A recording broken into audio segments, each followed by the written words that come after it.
So this is how you can mute yourself on the iPhone. Let's explain that. If you're new on this channel, go ahead and subscribe right now and you're not going to miss anything important. So muting yourself depends on what exactly you need, right? But since we are muting ourselves, we need to disable the sounds getting into the microphone. And this can all be managed inside of your settings application. So just go to the settings and locate the privacy and security section. So you need to scroll just a little bit down, and then you can see we can manage all of the random things. One of them is the microphone icon, and there you get to choose which apps or services have the ability to access your microphone.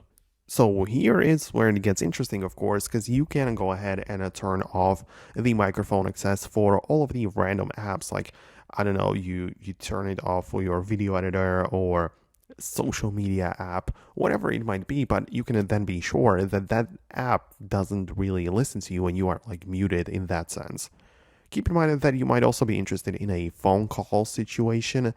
And if that is the case, and if you want to mute yourself during a call, whether it's a video call or just a regular, you should also pay attention to the microphone icon on the screen right there.